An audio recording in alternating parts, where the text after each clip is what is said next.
Hello दोस्तों, आपका स्वागत है हमारी नई series Python zero to advance programming में। अगर आपने लाइफ में एक भी प्रोग्राम नहीं लिखा है, कोई दिक्कत नहीं। अगर आप हमारे साथ बने रहें तो आप इतने एक्सपर्ट तो हो जाएंगे कि आप खुद के पाइथन प्रोग्राम लिख सकते हैं। पाइथन लैंग्वेज है वो आज के समय में बहुत ही डिमांडिंग लैंग्वेज है। पाइथन सीखना बहुत ही आसान है। आसान compare to other languages C plus Java के कंपेयर में अगर आप पाइथन सीखेंगे तो पाइथन का कोड बहुत ही रीडेबल होता है और बहुत ही इजी टू लर्न होता है। पाइथन का यूज़ बहुत सारी जगह पे होता है, जैसे कि आप वेब डेवलपमेंट ले लो, आप गेम डेवलपमेंट ले लो, आप ऑटोमेशन ले लो, आप डेटा साइंस ले लो, हर जगह पे पाइथन यूज़ होती है। पाइथन प्रोग्रामिंग सीखने के बाद आप मैंने जो कहा है वो सारे फील्ड में जॉब अप्लाई कर सकते हो। हम ये सीरीज़ में पाइथन के सारे कॉन्सेप्ट सीखेंगे, जो बेसिक कॉन्सेप्ट है, क्या डेटा टाइप क्या होता है, ऑपरेटर क्या होते हैं, फंक्शन क्या होते हैं, लैम्बडा फंक्शंस क्या होते हैं, उसके एडवांस चीज़ें भी हम सीखेंगे। एडवांस चीज़ों में होती है कि फाइल हैंडलिंग कैसे होता है, हम एरर हैंडलिंग कैसे करेंगे, हम अगर हमें कोई प्रोजेक्ट बनाना है तो वो प्रोजेक्ट दो एनवायरनमेंट में, अलग अलग एनवायरनमेंट में कैसे रखेंगे, ये सारी जो एडवांस टेक्निक्स है पाइथन प्रोग्रामिंग की, वो सारी भी हम सीखने वाले हैं। इस कोर्स में हम और क्या करने वाले हैं, हम सिर्फ कॉन्सेप्ट नहीं सीखेंगे। कॉन्सेप्ट सीखने के साथ साथ हम हैंड्स ऑन एक्सपीरियंस लेंगे कोडिंग का। यानी कि हम कोई सिंटैक्स है तो वो सिंटैक्स कैसे लिखी जा सकती है और रियल टाइम वर्ल्ड में हम उसे कहाँ पे यूज़ करेंगे, इसे भी हम जानेंगे। जब हम कोई कॉन्सेप्ट क्लियर कर रहे होंगे तो उस कॉन्सेप्ट के रिलेटेड क्या क्या इंटरव्यू क्वेश्चन जो इंटरव्यू में बार बार पूछे जाते हैं, जैसे कि अगर हम ऑब्जेक्ट ओरिएंटेड प्रोग्रामिंग का सेशन चल रहा है तो वहाँ पे इनहेरिटेंस क्या होता है, उसके आंसर किस हिसाब से होने चाहिए, लिस्ट और टपल में क्या डिफरेंस है, ये जो सारे क्वेश्चंस है जो इंटरव्यू में बार बार पूछे जाते हैं, हम वो सारे भी समझेंगे। दोस्तों, अगर आप प्रोग्रामिंग सीखना चाहते हैं तो उसका एक ही तरीका है और वो है कंसिस्टेंसी। अगर आप कंसिस्टेंसी से प्रोग्रामिंग रोज़ाना थोड़ा थोड़ा सीखते जाएंगे, आप थोड़ा थोड़ा प्रैक्टिस करते जाएंगे, आप जितना ज़्यादा इन्वॉल्व होते जाएंगे उतना ही ज़्यादा आप प्रोग्रामिंग में अपनी पकड़ जमाते जाएंगे। हमारा पहला जो लेक्चर है उसमें हम पाइथन का इंट्रोडक्शन और इंस्टॉलेशन सीखेंगे। वहाँ पर हम छोटी मोटी चीज़ें भी सीखेंगे कि इसमें इनपुट डेटा इनपुट कैसे होता है, डेटा आउटपुट कैसे होता है, वो सारी चीज़ें भी सीखेंगे। तो शुरू करते हैं अपना पहला lecture, introduction and installation.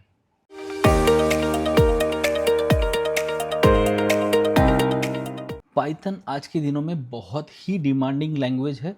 Python language जो था वो 1991 में सर ग्यूडो वैन रसम ने बनाया था। और पाइथन है वो हाई लेवल लैंग्वेज है। ये लैंग्वेज बहुत ही बिगिनर फ्रेंडली है। बिगिनर फ्रेंडली इसलिए क्योंकि उसके जो सिंटैक्स होते हैं वो बहुत इजी टू लर्न और इजी टू रिमेंबर है, कि अगर आपको कुछ सिंटैक्स लिखना है तो आप कैसे लिख पाओगे, वो आपको इजीली याद रह सकता है। एक इंटरेस्टिंग फैक्ट है पाइथन के बारे में कि जब इसका नाम रखना था तो रसम सर ने क्या करा कि उन्होंने एक सर्कस का टिकट देखा और उसका नाम था मॉन्टी पाइथन्स फ्लाइंग सर्कस। तो उन्होंने वहाँ से पाइथन उठाया और वो पाइथन इस लैंग्वेज को नाम दे दिया। पाइथन प्रोग्राम लिखने के लिए हमें दो चीज़ों की ज़रूरत होगी, एक पाइथन इंस्टॉलर और दूसरा होगा आईडीई। आईडीई होता है इंटीग्रेटेड डेवलपमेंट एनवायरनमेंट, उसकी हम बातें बाद में करेंगे। पहले हम इंस्टॉल करते हैं पाइथन को। पाइथन को इंस्टॉल करने के लिए आप जो भी ब्राउज़र यूज़ करते हो, क्रोम, एज या फायरफॉक्स या सफारी या कोई भी, उसे ओपन करिए और वहाँ पे लिखिए पाइथन डाउनलोड, है ना। जैसे ही आप पाइथन डाउनलोड लिखेंगे, पहला ही लिंक हमारे पास आने वाला है वो है python.org और उस पर हम क्लिक करेंगे। जैसे ही हम उस पर क्लिक करेंगे हमें डाउनलोड का एक बटन दिखेगा। एक और तरीका भी है, ये डाउनलोड्स पे आप होवर करेंगे तो यहाँ पे आपको डाउनलोड फॉर विंडोज़ दिखने वाला है और ये यहाँ पे पाइथन का वर्जन होगा। माइट भी आप जब ये वीडियो देख रहे हो तो पाइथन का कोई लेटेस्ट वर्जन आया हुआ है तो आपको वो डाउनलोड कर लेना है ना। मैं यहाँ पे जैसे ही क्लिक करूँगा तो ये डाउनलोड डाउनलोड शुरू हो जाएगा इंस्टॉलर का। बाय द वे मैंने पहले से ही ये डाउनलोड करके रखा है जो इंस्टॉलर, हम उसको ओपन करेंगे और ये जो इंस्टॉलर है, ये जो इंस्टॉलर फाइल है, हम उस पर डबल क्लिक करेंगे। जैसे ही डबल क्लिक करेंगे हमारा इंस्टॉलेशन विजार्ड जो है वो शुरू हो जाएगा, है ना। अभी हम क्या करेंगे, ये जो इंस्टॉल नाउ है उस पर क्लिक करने वाले, उसके पहले हम ये दो चेक बॉक्स है उनको चेक कर लेंगे। ये चेक बॉक्स का रीज़न ये है कि जब हम पाइथन को रन करेंगे तो वो एडमिन प्रिविलेजेस से रन होगा, सो हर बार हमें हमारे सिस्टम का पासवर्ड डालना नहीं पड़ेगा। दूसरी बात है कि ऐड पाइथन exe2 पाथ, यानी हमारे सिस्टम एनवायरनमेंट वेरिएबल में जहाँ पर हमारा पाइथन इंस्टॉल हो रहा है उस डायरेक्टरी का पाथ सेट हो जाएगा। यानी जब हम पाइथन का प्रोग्राम एग्जीक्यूट करेंगे तो उसे सिस्टम एनवायरनमेंट से ये मिलेगा, वो हम आगे जानेंगे इसके बारे में और, है ना। अभी हम इस पे इंस्टॉल नाउ करेंगे। जैसे ही हम इंस्टॉल पे क्लिक करेंगे, जैसे हमने एडमिन प्रिविलेजेस चेक किया था उसकी वजह से ये हमें पासवर्ड पूछ रहा है जो हमारे विंडोज़ का पासवर्ड है, हमें वो पासवर्ड डाल देना है। पिन हो सकता है, पिन डाल देना है। ये इंस्टॉल होना शुरू हो गया है, 50% तो इंस्टॉल हो भी चुका है। हम थोड़ा वेट करेंगे और ये अराउंड 60%। तब तक हम बात कर लेते हैं IDE की। IDE क्या होता है? IDE एक टूल है जहाँ जो हमें हेल्पफुल रहता है हमारे प्रोग्राम लिखने के लिए। अभी जब हम प्रोग्राम लिखते हैं तो हमें जैसे मैंने आपको बताया कि सारे सिंटैक्स हमें याद रखने हैं, बट याद रखने के लिए पहले लिखने पड़ेंगे, है ना। तो IDE हमें क्या करता है, जब हम जैसे कोई हमें फोर लूप लगाना है तो हम फोर लूप लिखेंगे तो वो हमें सजेशन दे देगा, है ना। तो वो सजेशन देगा कि फोर लूप के पीछे ये चीज़ लिखना है, इसके पीछे ये चीज़ लिखना है, आपको कॉलन लिखना है, ये सारे सजेशंस हमें देता है ना। और उसके इनबिल्ट डिबगर भी होते हैं, है ना। तो जब आप नोटपैड में अगर प्रोग्राम लिख रहे हो तो वो आपको कमांड प्रॉम्प्ट में जाके आपको उसको एग्जीक्यूट करना पड़ेगा। वो बातें बाद में करते हैं। हमारा सेटअप हो चुका है सक्सेसफुल, हम इसे क्लोज करेंगे। अभी हमें जानना है कि हमारा पाइथन इंस्टॉल हुआ है कि नहीं हुआ है ना। तो उसके लिए हम क्या करेंगे, उसके दो तरीके हैं। एक इजी तरीका है, हमारा ऐड रिमूव प्रोग्राम है, उसमें हम जाएंगे, हम चेक करेंगे वहाँ पे हमारा इंस्टॉल हुआ है तो हाँ, यहाँ पे हमारा पाइथन इंस्टॉल हो चुका है 3.13.7 और उसे हम क्लोज करेंगे। और दूसरा तरीका है, हम कमांड प्रॉम्प्ट ओपन करेंगे। कमांड प्रॉम्प्ट ओपन करने के लिए हम रन में cmd लिखेंगे, एंटर करेंगे और यहाँ पे लिखेंगे पाइथन / वर्जन, है ना, हाइफन वर्जन, और एंटर करेंगे तो यहाँ पर भी हमें बताएगा कि हमारा पाइथन 3.13.7 ऑलरेडी इंस्टॉल्ड है। इसके बाद हमें क्या करना है, हमें इंस्टॉल करना है हमारा IDE। IDE इंस्टॉल करने के लिए हमें फिर से हमारे ब्राउज़र में चले जाना है और वहाँ पे लिखना है विजुअल स्टूडियो कोड डाउनलोड। जैसे ही हम क्लिक करेंगे तो वो हमें पहला ही लिंक देगा जो होगा code.visualstudio.com। यहाँ पे आप क्लिक करोगे। इसमें भी अगर आप मैक यूज़ कर रहे हो, लिनक्स यूज़ कर रहे हो, उसके हिसाब से आपको डाउनलोड करना है। मैंने ऑलरेडी ये डाउनलोड करके रखा हुआ है, तो हम यहाँ पे सीधे जाएंगे और इस पर डबल क्लिक कर देंगे।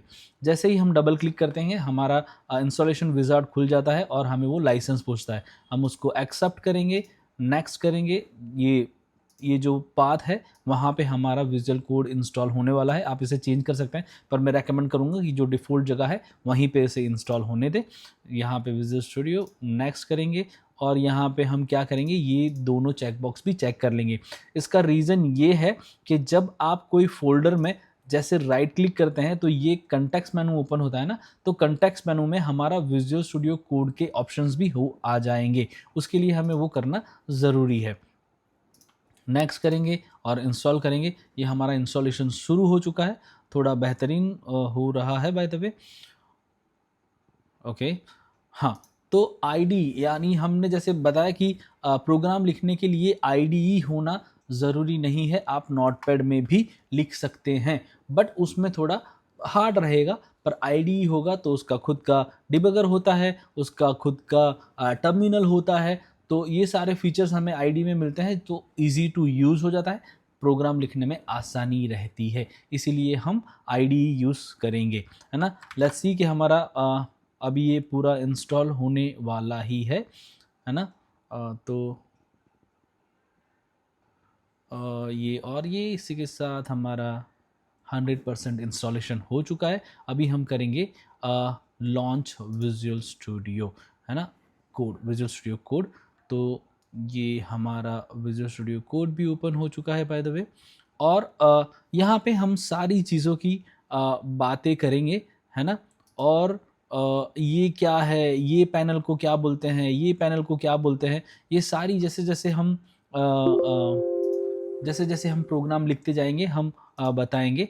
अभी क्या है, मैं इसको क्लोज करता हूँ और मैं एक फ़ोल्डर ओपन करता हूँ जो इजी रहेगा हमारे लिए। यहाँ पे जाके मैं डी ड्राइव में क्या कर देता हूँ, यहाँ पे एक फ़ोल्डर बनाता हूँ पाइथन, ओके। और यहाँ पे हम लिखेंगे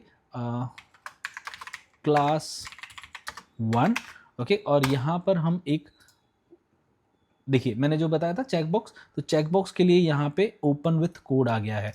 तो मैं यहाँ पे राइट क्लिक करके ओपन विथ कोड करूँगा।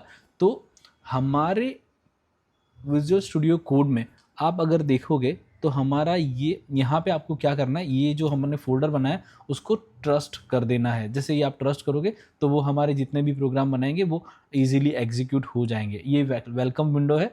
यहाँ पे हम नया फाइल बनाना है, कोई ओपन करना है, कोई फाइल को, कोई फोल्डर ओपन करना है, वो सारी चीज़ें हमें यहाँ पे मिलेगी। अभी जो हमने फोल्डर बनाया था क्लास 1, तो क्लास 1 नाम का फोल्डर यहाँ पे बन चुका है। अभी हम क्या करेंगे, हम यहाँ पे एक फ़ाइल बनाएंगे जहाँ पे हम लिखेंगे 001 फर्स्ट प्रोग डॉट पी वाई, है ना। और इसको जब हम एंटर करेंगे तो हम देखेंगे हमारे फोल्डर में भी ये एक फ़ाइल बनी हुई है। हम क्या करेंगे, हम यहाँ पे एक छोटा सा प्रोग्राम बनाएंगे प्रिंट का, और यहाँ पे लिखेंगे हेलो वर्ल्ड, है ना। और देखिए आप जैसे मेरे स्क्रीन पे देख रहे हो, जैसे मैं टाइप कर रहा हूँ तो वो मुझे सजेशन दे रहा है। अब हम क्या करेंगे, हम ये टर्मिनल पे आएंगे। टर्मिनल पे हम लिखेंगे एक कमांड जिसको लिखेंगे py, और यहाँ पे लिखेंगे 001 underscore first underscore prog dot P Y, जिसको ही हम एग्जीक्यूट करेंगे तो हमने जो प्रिंट करा था वो प्रिंट यहाँ पे हो जाएगा हेलो वर्ल्ड, है ना। तो ये हमारा था पहला प्रोग्राम। इसके साथ हम कैसे इनपुट लेते हैं, तो अगर हमें यूज़र से इनपुट कैसे लिया जाता है, वो इनपुट कहाँ पे स्टोर करते हैं, वो उसका टाइप क्या होता है, ये सारा चीज़ हम हमारे नेक्स्ट लेक्चर में सीखेंगे, जिसमें हम कवर करेंगे वेरिएबल्स क्या होते हैं, डेटा टाइप क्या होते हैं, और वेरिएबल्स में वैल्यू कैसे ली जाती है ना। तो मिलते हैं नेक्स्ट लेक्चर में।